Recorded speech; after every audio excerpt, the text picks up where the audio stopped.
Les grands titres de l'actualité de ce lundi 28 novembre, José Soucy, bon matin. Heureusement, on n'avait pas les culottes à terre, hein?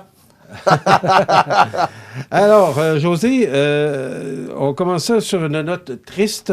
Un jeune homme de 20 ans qui est décédé après avoir été écrasé par un arbre à Saint-Damas-de-Lillet. Oui, triste nouvelle, Michel, ce matin. C'est arrivé samedi à 10 h exactement. La centrale d'urgence qui a reçu un appel concernant, je ne dirais pas un accident de travail parce que c'était pas dans le cadre d'un travail. Je pense que c'est des gens qui travaillaient dans le bois tout simplement, possiblement une propriété privée, un lot à bois comme on appelle communément. Mais malheureusement, il a reçu un arbre sur lui. Il s'est fait écraser par un arbre. C'est un jeune homme de 20 ans. C'est arrivé à Saint-Damas-de-Lillet samedi matin. Toutes nos sympathies à la famille. On devrait avoir plus de détails au courant de la journée. On va vous tenir au courant, mais c'est une triste nouvelle. Écoute, Michel, un jeune homme de 20 ans, il commence sa vie. Le comité Mes soins restent ici rencontre le député Mathieu Rivet. C'est parti pour notre député. Oh oui, c'est parti. Puis je veux dire une chose, Michel, il y a des gros dossiers notamment là, concernant la santé parce que Mathieu Rivet représente le gouvernement en place. Il fait partie du caucus caquiste, et tu sais que des problèmes en santé, il y en a également localement. Là. On a rappelé à M. Rivet là, que la décès par des médecins spécialistes locaux à l'Apocatière, on est encore loin de ce qui avait cours avant la fusion des établissements. Là. Il y a d'autres dossiers relatifs à la pénurie de main-d'œuvre, où on est sur le bord d'avoir certaines ruptures de services à l'Apocatière, comme partout ailleurs au Québec, Michel.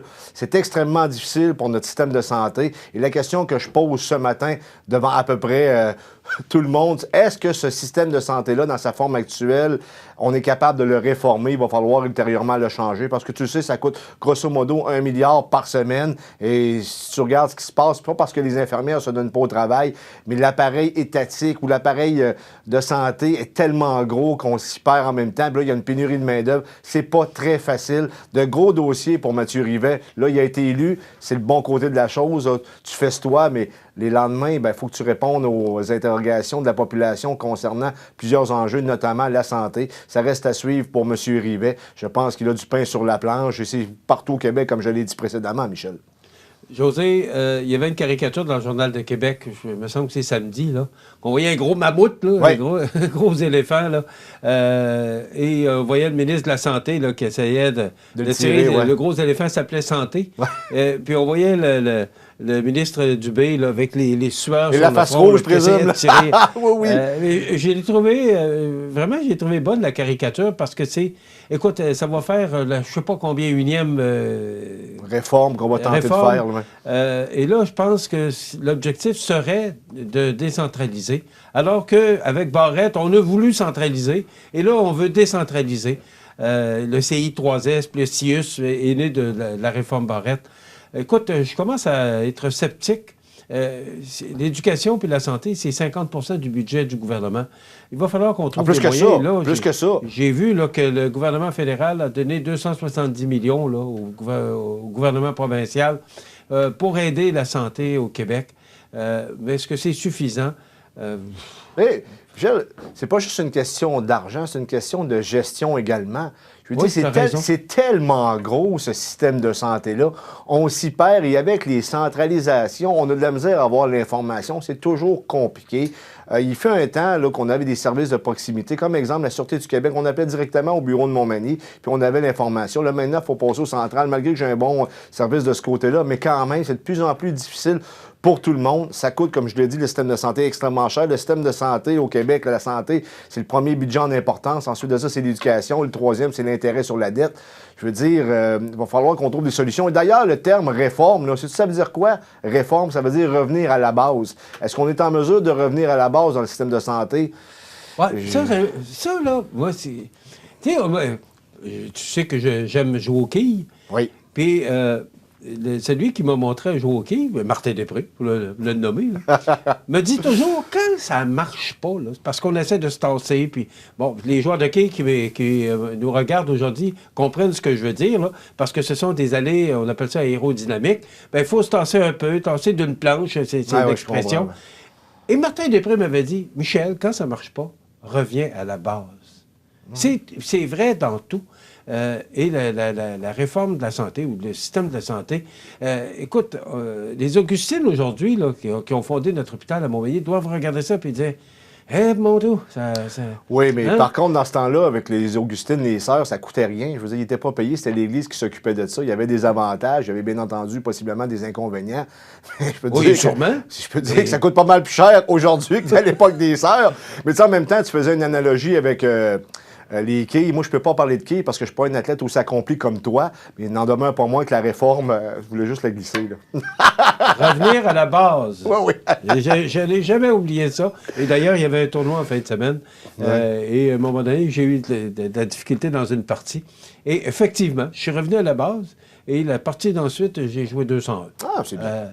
Alors voilà. Ben, je ne vais pas parler des quilles, mais parce que je trouve que le parallèle de toujours, à un moment donné, quand ça ne marche plus, là, ben, c'est de revenir à la base et dire, bon, mais notre système, dans le temps, il fonctionnait de telle façon, puis ça marchait.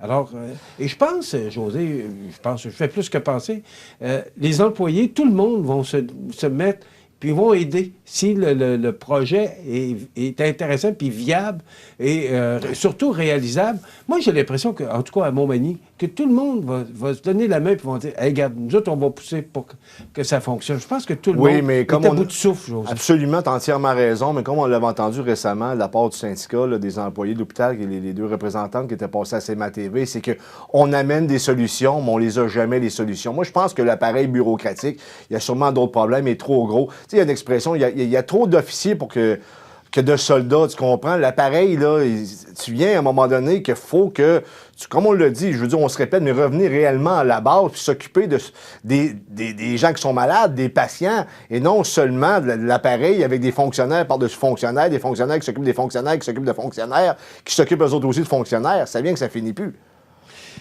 De 35 à 45 piastres pour une photo avec le Père Noël. Michel...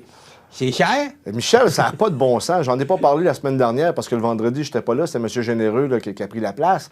Ceci dit, je voulais en discuter parce que c'est arrivé la semaine dernière. Au Saguenay, au centre commercial du Saguenay, on charge entre 35 et 45 $ pour une photo avec le Père Noël.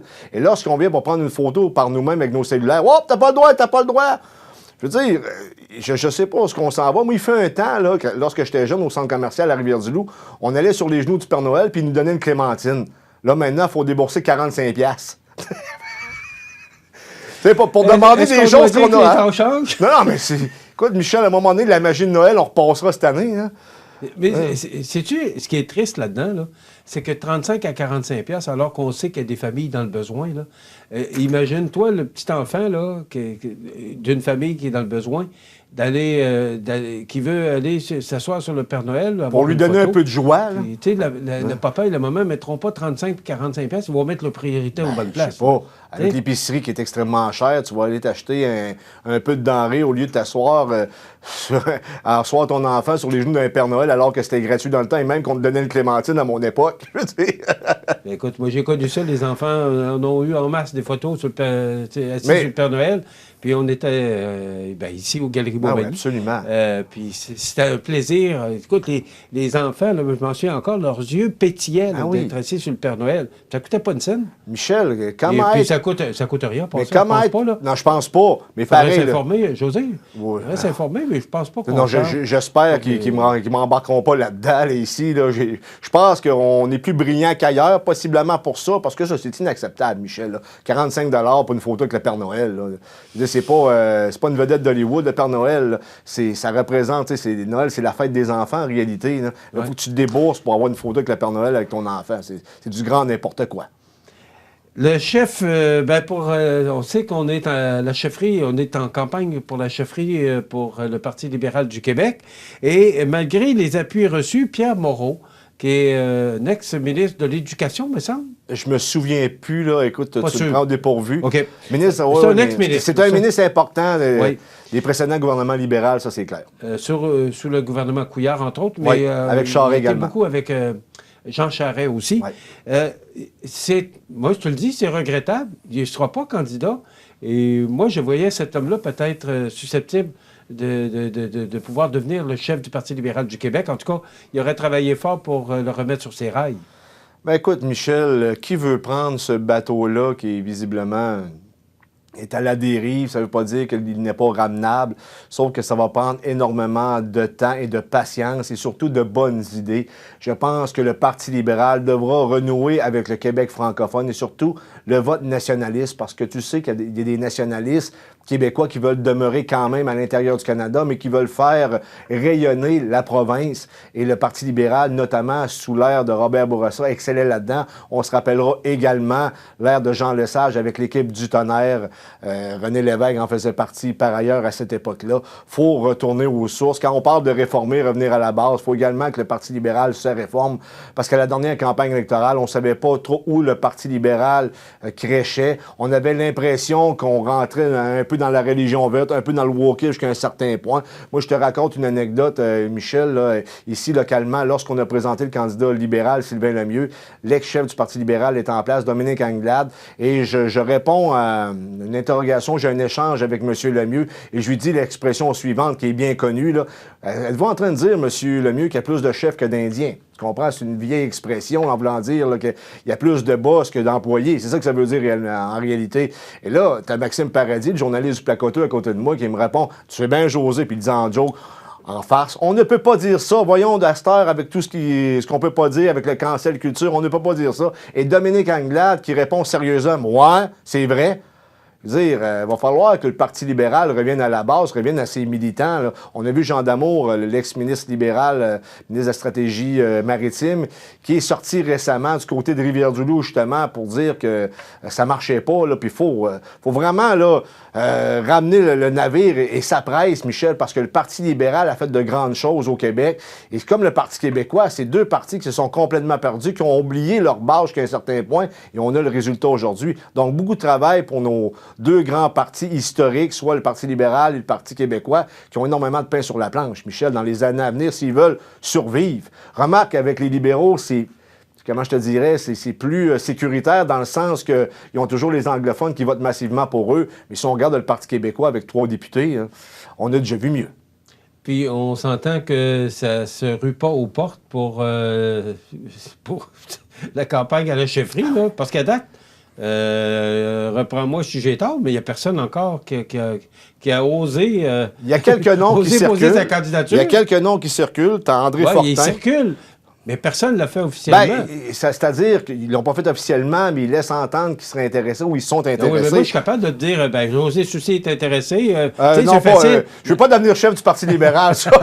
non, mais c'est facile à dire. Moi, je peux dire, exemple, José Soucy est intéressé. Tu démontres de l'intérêt, oui. Ça, c'est un nom comme ça. Mais comme Pierre Moreau, tu vas dire, non, moi, ça ne m'intéresse pas, puis tu vas le confirmer. Alors, c'est des noms qui circulent, mais à partir du moment où ce sont les journalistes ou les spécialistes qui vont dire, ouais, ben peut-être qu'un tel, il serait bon pour faire ça. Ça ne veut pas dire que la personne va être intéressée, comme Pierre Moreau, c'est un nom qui circulait, mais il a confirmé qu'il ne serait pas là.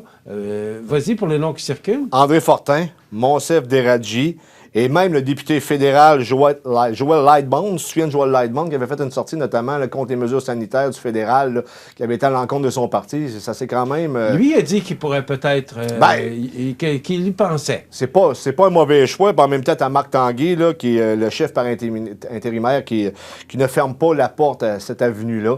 Marc Tanguay, qui est un bon parlementaire, mais qui a échoué dans son premier test de leadership, on s'en souvient. Là. Il y a de la difficulté à rallier. Là, parce que là, justement. Il fait du bon travail. Là, on va le voir, là, parce que là, il va être face à M. Legault à partir de demain. Là. En passant, là, la prochaine session parlementaire, elle commence sous peu, je pense, cette semaine. Elle va durer quoi? 2 semaines, 2-3 semaines? Je veux dire, c'est une vraie farce. Oui. Quant à ça, écoute, ça fait quasiment 2 mois que les élections sont passées. Ben oui. On aurait pu attendre après les fêtes, quant à hier. Non, je pense qu'on aurait pu débuter bien avant. Le 1er novembre aurait été une bonne date, me semble.